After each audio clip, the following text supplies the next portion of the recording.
ಚರ್ಚೆಯಾಗ್ತಾ ಇರ್ತಕ್ಕಂಥ ಮೂರು ಅಂಶಗಳ ಬಗ್ಗೆ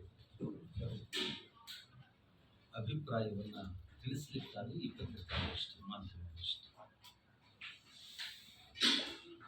ಬಹುಮುಖ್ಯವಾಗಿ ಚರ್ಚೆಯಾಗ್ತಾ ಇರ್ತಕ್ಕಂಥ ಮೊದಲ ವಿಷಯ ಅಂತ ಹೇಳಿದರೆ ಈ ವೀರಶೈವ ಮತ್ತು ಲಿಂಗಾಯತ ಎರಡೂ ಒಂದಾಗಬೇಕು ಅನ್ನೋದು ಒಂದು ಕಡೆ, ಇಲ್ಲ ಬೇರೆ ಬೇರೆ ಆಗಬೇಕು, ಆ ಎರಡೂ ಒಂದೇ ಅಲ್ಲ ಅನ್ನೋದು ಮತ್ತೊಂದು ನಿಲುವು. ಬಹುಪಾಲು ಜನರು ವೀರಶೈವ ಲಿಂಗಾಯತ ವ್ಯಾಪ್ತಿಯ ಒಳಗೆ ಬರುವಂಥ ಬಹುಪಾಲು ಜನರು ವೀರಶೈವ ಲಿಂಗಾಯತ ಒಂದಾಗಿ ಹೋಗಬೇಕು ಅಂತ ಬಯಸ್ತಾರೆ. ಕೆಲವರು ಇಷ್ಟು ಜನ ವಿದ್ಯಾವಂತರು, ನಗರ ಪ್ರದೇಶಗಳಲ್ಲಿರುವ ಮಧ್ಯಮ ವರ್ಗದ ಜನರು ಇಲ್ಲ ನಾವು ಪ್ರತ್ಯೇಕವಾಗಿ ಹೋಗಬೇಕು ಅಂತ ಅವರವರದೇ ಕಾರಣಗಳಿಗಾಗಿ ಅವರ ಅಭಿಪ್ರಾಯಗಳನ್ನು ಮಂಡಿಸ್ತಾ ಇದ್ದಾರೆ. ಅದಕ್ಕೆ ಈ ವಿವಾದ ಇಂದಿಂದಲ್ಲ, ನನ್ನ ಗಮನಕ್ಕೆ ಬಂದ ಹಾಗೆ 80ನೇ ಇಸ್ವಿ ನನಗೆ ಬಹಳ ಸ್ಪಷ್ಟವಾಗಿ ಆ ಕಾಲಮಾನದ ಘಟನಾವಳಿಗಳು ನಡೆದಿದೆ. 80ನೇ ಇಸ್ವಿಯಿಂದ ಇದು ಚರ್ಚೆ ಆಗ್ತಾನೇ ಇದೆ. ಒಂದು ಗೊಂದಲದ ವಿಷಯವಾಗಿ ಮತ್ತೆ ಮತ್ತೆ ಪುನರಾವರ್ತನೆ ಆಗ್ತಾನೇ ಇದೆ. ಈ ಗೊಂದಲ ಗೂಡಾಗಿರ್ತಕ್ಕಂಥ ಈ ವಿಷಯವನ್ನು ಇಷ್ಟು ದೀರ್ಘಕಾಲ ಮುಂದುವರಿಸಬಾರ್ದಾಗಿತ್ತು. ವೀರಶೈವ ಮಹಾಸಭೆ ಮತ್ತು ವೀರಶೈವ ಲಿಂಗಾಯತ ಮಹಾಸಭೆ ಅಂತ ಹೇಳಿ ಪುನರ್ನಾಮಕರಣ ಆಗಿರ್ತಕ್ಕಂಥ ಒಂದು ಸಂಘಟನೆ ಈ ಸಮಸ್ಯೆಯನ್ನು ಬಗೆಹರಿಸಲಿಕ್ಕೆ ಪ್ರಯತ್ನ ಪಡಬೇಕಾಗಿದೆ. ಅಷ್ಟೇ ಅಲ್ಲ, ಬರುವ ಕೇಂದ್ರ ಸರ್ಕಾರದಿಂದ ಜಾತಿ ಜನಗಣತಿ ಏನು ನಡೆಯುತ್ತಲ್ಲ, ಆ ಹೊತ್ತಿಗಾದರೂ ಕೂಡ ಈ ಒಂದು ಜೀವಂತ ಸಮಸ್ಯೆಯನ್ನು ಬಗೆಹರಿಸಿ ಪರಿಹಾರ ಕಂಡುಕೊಳ್ಳುವಂಥ ಒಂದು ಪ್ರಯತ್ನವನ್ನು ವೀರಶೈವ ಲಿಂಗಾಯತ ಮಹಾಸಭೆ ನಿಷ್ಪಕ್ಷಪಾತವಾಗಿ ಮತ್ತು ಪ್ರಾಮಾಣಿಕವಾಗಿ ಅದನ್ನು ಮಾಡಬೇಕಾಗ್ತದೆ. ಏನದು ಯಾವ ರೀತಿ ಆ ಸಂಸ್ಥೆ ಮಾಡಬಹುದು ಈ ವಿಷಯವಾಗಿ ಅಂದರೆ, ವೀರಶೈವ ಲಿಂಗಾಯತ ವ್ಯಾಪ್ತಿಯ ಒಳಗೆ ಬರುವಂಥ ಗುರು ವರ್ಗ ಮತ್ತು ವಿರಕ್ತ ವರ್ಗದ ಸ್ವಾಮೀಜಿಗಳನ್ನು ಮತ್ತು ಎಲ್ಲ ಹಾಲಿ ಮತ್ತು ಮಾಜಿ ರಾಜಕಾರಣಿಗಳನ್ನು, ರಾಜಕೀಯ ನಾಯಕರನ್ನು, ಈ ಧರ್ಮದ ವ್ಯಾಪ್ತಿಯ ಒಳಗೆ ಬರುವ ವಿದ್ವಾಂಸರು, ವಿಮರ್ಶಕರು, ಸಾಹಿತಿಗಳು, ಚಿಂತಕರು, ಹೋರಾಟಗಾರರು ಇವರನ್ನ ಮತ್ತು ಎಲ್ಲ ಸಂಘ ಸಂಸ್ಥೆಗಳ ಪದಾಧಿಕಾರಿಗಳನ್ನ ಅವ್ರದ್ದೊಂದು ಪಟ್ಟಿ ಸಿದ್ಧನೇ ಇದೆ, ಏನು ಕಷ್ಟ ಅಲ್ವೇ ಇಲ್ಲ. ಮತ್ತು ಸಮಾಜದೊಳಗಿನ ಪ್ರತಿಷ್ಠಿತ ವೈದ್ಯರು, ಅಂದರೆ ಖ್ಯಾತನಾಮರಾದಂತಹ ವಕೀಲರು, ವೈದ್ಯರು, ಇಂಜಿನಿಯರ್ಗಳು, ಬೇರೆ ಬೇರೆ ಕ್ಷೇತ್ರಗಳ ಗಣ್ಯರ ಅಭಿಪ್ರಾಯ, ಮತದಾನಕ್ಕೆ ಹಾಕುವ ಮೂಲಕ ಒಂದು ಮತದಾನವನ್ನು ಏರ್ಪಡಿಸಿ ಈ ವಿಷಯಗಳನ್ನು ಅವರು ಮುಂದಿಟ್ಟು ಅಭಿಪ್ರಾಯವನ್ನು ಸಂಗ್ರಹ ಮಾಡಿ ಒಂದು ಪರಿಹಾರವನ್ನು ಕಂಡುಕೊಳ್ಬೇಕು. 2/3 ಬಹುಮತ ಯಾವುದರ ಪರವಾಗಿ ಬರುತ್ತೆ ಅದರಂತೆ ಸಮಾಜ ಹೋಗಬೇಕಾಗುತ್ತದೆ, ಅದನ್ನು ಒಪ್ಕೊಳ್ಬೇಕಾಗುತ್ತೆ ಎಲ್ಲರೂ.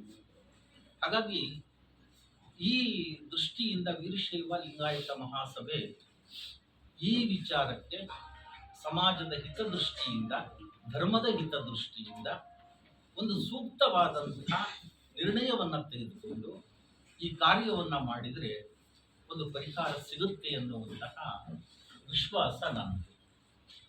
ಆ ಪ್ರಯತ್ನವನ್ನು ಪ್ರಾಮಾಣಿಕವಾಗಿ ಮಾಡಬೇಕು ಮತ್ತು ನಿಷ್ಪಕ್ಷಪಾತವಾಗಿ ಮಾಡಬೇಕು.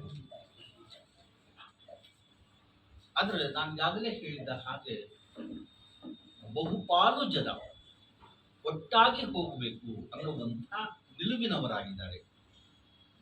ಒಡಿಬಾರದು, ಸಮಾಜ ಒಡಿಬಾರದು ಅಂತ. ಈ ಚರ್ಚೆ ಏನಿದೆ ಇದು ಇಂದು ನಿನ್ನೆಯ ಚರ್ಚೆಯಲ್ಲ. 12ನೇ ಶತಮಾನದಲ್ಲಿಯೇ ಮೊದಲ ಘಟ್ಟದಲ್ಲಿಯೇ ಈ ಚರ್ಚೆ ಶುರುವಾಯಿತು. ಒಂದು ಕಡೆ ಬಸವಣ್ಣನವರ ನೇತೃತ್ವದಲ್ಲಿ ಆ ಕಾಲಘಟ್ಟದ ವಿವಿಧ ಸಮುದಾಯಗಳ ಪ್ರಜ್ಞಾವಂತರು ಒಂದು ಕಡೆ ಸೇರಿ ಒಂದು ಹೊಸ ಸಮಾಜ ನಿರ್ಮಾಣದ ಆ, ದಾರಿಯನ್ನ ಒಂದು ಕಡೆ ಕಂಡುಕೊಂಡರು. ರೇವಣಸಿದ್ಧರು ಮತ್ತು ಸಿದ್ದರಾಮರ ನೇತೃತ್ವದಲ್ಲಿ ಇನ್ನೊಂದು ಕಡೆ ಇದೇ ಆಶಯಗಳನ್ನ ಇಟ್ಟುಕೊಂಡು ಅವರು ಪ್ರಯತ್ನಶೀಲರಾದರು. ಅಲ್ಲಿ 12ನೇ ಶತಮಾನದಲ್ಲಿ ಎರಡು ಪ್ರಮುಖ ನಾಯಕತ್ವಗಳು ಕಂಡುಬರುತ್ತೆ. ಒಂದು ಬಸವಣ್ಣನವರ ನೇತೃತ್ವದ ನಾಯಕತ್ವ, ಇನ್ನೊಂದು ರೇವಣಸಿದ್ಧರು ಮತ್ತು ಸಿದ್ದರಾಮರ ನೇತೃತ್ವದ ನಾಯಕತ್ವ. ಸಂಪ್ರದಾಯಸ್ಥರು ರೇವಣಸಿದ್ಧರು ಮತ್ತು ಸಿದ್ದರಾಮರ ಪರವಾಗಿ ನಿಲ್ತಾರೆ. ಸಂಪ್ರದಾಯಸ್ಥರು ಪ್ರಗತಿಪರರು ಸ್ವಲ್ಪ ಉದಾರವಾದ ಚಿಂತನೆ ಮಾಡ್ತಕ್ಕಂಥವ್ರು ಬಸವಣ್ಣನವರ ನೇತೃತ್ವದಲ್ಲಿ ಸೇರ್ತಾರೆ. ಹಾಗಾಗಿ ಇದು 12ನೇ ಶತಮಾನದ ಸಮಸ್ಯೆ ಇದು. ಆದರೆ ಆ ಕಾಲಘಟ್ಟದ ಹಿರಿಯರೆಲ್ಲರೂ ಒಂದಾಗಿ ಇಲ್ಲ, ನಾವು ಹೀಗೆ ಹೋಗಬಾರ್ದು, ಒಟ್ಟಾಗಿನೇ ಹೋಗಬೇಕು ಅಂತ ಅವತ್ತು ಚಿಂತನೆ ಮಾಡಿದರು.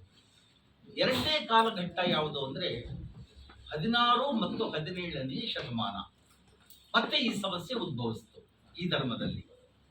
ಈ ವೀರಶೈವ ಲಿಂಗಾಯತ ಅನ್ನುವಂಥ ಸಮಸ್ಯೆ ಎರಡನೆಯ ಕಾಲಘಟ್ಟ 16 ಮತ್ತು 17ನೆಯ ಶತಮಾನದಲ್ಲಿ ಕಾಣಿಸಿಕೊಳ್ತದೆ. ತೋಂಟದ ಸಿದ್ಧಲಿಂಗ ಯತಿಗಳ ನಂತರ ವಿರಕ್ತ ಮಠಗಳು ನಿರ್ಮಾಣ ಆದವು. ಅದಕ್ಕೂ ಮೊದಲು ವಿರಕ್ತ ಮಠಗಳು ಇರಲಿಲ್ಲ, ಕೇವಲ ಗುರುವರ್ಗದ ಮಠಗಳು ಮಾತ್ರ ಇದ್ದವು. 16ನೇ ಶತಮಾನದ ನಂತರ ವಿರಕ್ತ ವರ್ಗದ ಮಠಗಳು ಕಾಣಿಸಿಕೊಂಡವು. ಆಗಲೂ ಕೂಡ ಸಮಾಜ ಒಡೆದು ಹೋಗಬಾರದು ಅಂತ ಹೇಳಿ ಮತ್ತೆ ಸಮಾಜವನ್ನು ಒಂದುಗೂಡಿಸುವ ಪ್ರಯತ್ನವಾಗಿ ಗುರು ವಿರಕ್ತರು ತಮ್ಮ ತಮ್ಮ ಕರ್ತವ್ಯವನ್ನ ಮಾಡಿಕೊಂಡು ಹೋಗ್ಬೇಕು. ಒಂದು ಕರ್ತವ್ಯದ ವಿಭಜನೆ ಆಯಿತು, ಡಿವಿಷನ್ ಆಫ್ ಲೇಬರ್ ಆಯ್ತು. ಅವಾಗ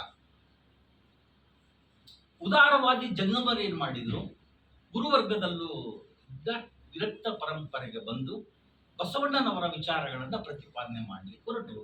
ಎರಡನೇ ಘಟ್ಟ ಅದು. ಮತ್ತೆ ಅವಾಗ ಶಾಂತವಾಗಿದ್ದಂತಹ ಈ ಸಮಸ್ಯೆ ಮತ್ತೆ ಈಗ ನಮ್ಮ ಕಾಲಘಟ್ಟದಲ್ಲಿ 20ನೇ ಶತಮಾನದ ಉತ್ತರಾರ್ಧದಲ್ಲಿ ಇದು ಕಾಣಿಸಿಕೊಂಡಿದೆ. 21ನೇ ಶತಮಾನದ ಇದರಲ್ಲೂ ನಾವು ಇದನ್ನ ನೋಡ್ತಾ ಇದ್ದೀವಿ. 1975ಕ್ಕೆ ಮೊದಲು 3ನೇ ಕಾಲಘಟ್ಟದಲ್ಲಿ ಈ ಸಮಸ್ಯೆ ಇರಲಿಲ್ಲ. 75ರ ನಂತರ ಈ ಸಮಸ್ಯೆ ಮತ್ತೆ ಕಾಣಿಸಿಕೊಂಡಿದೆ.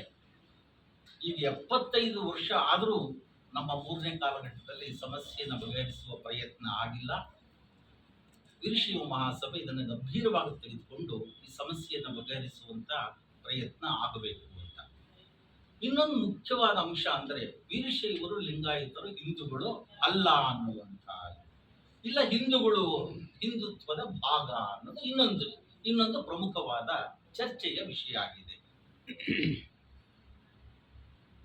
ಪ್ರಾಮಾಣಿಕವಾಗಿ ಹೇಳಬೇಕಂತ ಹೇಳಿದ್ರೆ ವೀರಶೈವ ಲಿಂಗಾಯತ ಅನ್ನುವಂಥದ್ದು ಬಸವಣ್ಣವರು ಹೇಳಿದ ಹಾಗೆ ಅವತ್ತೇ ಅದನ್ನು ಘೋಷಣೆ ಮಾಡಿದ್ದಾರೆ. ಅವರು ಲೋಕದಂತೆ ಬಾರರು, ಲೋಕದಂತೆ ಈಗರು, ಲೋಕದಂತೆ ಓಹರು ನೋಡಯ್ಯ, ಕೂಡಲ ಸಂಗನ ಶರಣರು ಸ್ವತಂತ್ರರು ಅನ್ನುವ ಮಾತನ್ನ 12ನೇ ಶತಮಾನದಲ್ಲಿ ಹೇಳಿದ್ದಾರೆ. ನಾವು ಸ್ವತಂತ್ರವಾದ ದಾರಿಯಲ್ಲಿ ಹೋಗ್ತಿದ್ದೀವಿ ಅನ್ನುವ ಮಾತನ್ನ ಸ್ಪಷ್ಟಪಡಿಸಿದ್ದಾರೆ. ಹಾಗಾಗಿ ವೀರಶೈವ ಲಿಂಗಾಯತ ಹಿಂದೂ ಧರ್ಮದ ಅಂಗ ಅಲ್ಲ, ಆದರೆ ಯಾವುದೇ ಕಾರಣಕ್ಕೂ ಹಿಂದೂ ಧರ್ಮದ ವಿರೋಧಿ ಅಲ್ಲ. ಇದು ನಾವು ಬಹಳ ಸ್ಪಷ್ಟವಾಗಿ ತಿಳ್ಕೊಳ್ಬೇಕು. ಎರಡೂ ಪ್ರತಿಪಾದಕರು ಏನಿದಾರಲ್ಲ ಅವರಿಬ್ಬರೂ ಅರ್ಥ ಮಾಡ್ಕೊಳ್ಬೇಕು. ಹಿಂದೂಗಳಲ್ಲ ವೀರಶೈವ ಲಿಂಗಾಯತರು, ಹಿಂದೂ ಧರ್ಮದ ಭಾಗ ಅಲ್ಲ, ಅಂದ್ರೆ ಅಂಗ ಅಲ್ಲ. ಇವು ಸ್ವತಂತ್ರ ಧರ್ಮ, ಆದರೆ ಹಿಂದೂ ಧರ್ಮಕ್ಕೆ ವಿರೋಧಿಗಳಾಗಿಲ್ಲ, ಆಗಬೇಕಾಗಿಲ್ಲ. ಇದು ಬಹಳ ಸ್ಪಷ್ಟವಾಗಿರ್ಬೇಕು. ಯಾಕೆ ಅಂತ ಹೇಳಿದ್ರೆ ಇವತ್ತು ಭಾರತ ದೇಶದಲ್ಲಿ ಅತ್ಯಧಿಕ ಭಕ್ತರು ಇರೋದು ಶಿವನಿಗೆ. ಶಿವನ ಭಕ್ತರೇ ಅತ್ಯಧಿಕ ಸಂಖ್ಯೆಯ ಜನರಿದ್ದಾರೆ. ಶೈವದಿಂದ ವೀರಶೈವ ಬಂದಿದೆ, ಲಿಂಗಾಯತ ಬಂದಿದೆ. ಎರಡಕ್ಕೂ ಮೂಲ ಶೈವ ಧರ್ಮ, ಶಿವಧರ್ಮವೇ ಮೂಲ. ಹಾಗಾಗಿ ಶಿವನ ಭಕ್ತರು ಹಿಂದೂ ಪರಂಪರೆಯಲ್ಲಿ ಅಸಂಖ್ಯಾತ ಸಂಖ್ಯೆಯ ಜನರಿದ್ದಾರೆ. ಆದ್ದರಿಂದ ನಾವು ಹಿಂದೂ ಧರ್ಮವನ್ನ ಬಿಟ್ಟುಕೊಡ್ಲಿಕ್ಕಾಗಲ್ಲ, ಬಿಟ್ಟುಕೊಡಬಾರದು ಕೂಡ. ಹಾಗಾಗಿ ನಮ್ಮ ಅಸ್ಮಿತೆಗಾಗಿ, ನಮ್ಮ ಸಿದ್ಧಾಂತ ಆಚರಣೆಗಳ ಸ್ವಂತಿಕೆಯನ್ನ ಉಳಿಸಿಕೊಳ್ಳಲಿಕ್ಕಾಗಿ ನಾವು ಸ್ವತಂತ್ರರೇ ವಿನಃ ಹಾಗಂತ ಹಿಂದೂ ಧರ್ಮಕ್ಕೆ ನಾವು ಯಾರೂ ವಿರೋಧಿಗಳಲ್ಲ. ಯಾಕಂದ್ರೆ ಹಿಂದೂ ಧರ್ಮದ ಬಹುಸಂಖ್ಯಾತ ಜನ ಶಿವಭಕ್ತರೇ ಆಗಿದ್ದಾರೆ. ಹಾಗಾಗಿ ಶಿವಭಕ್ತರೆಲ್ಲರೂ ಒಂದು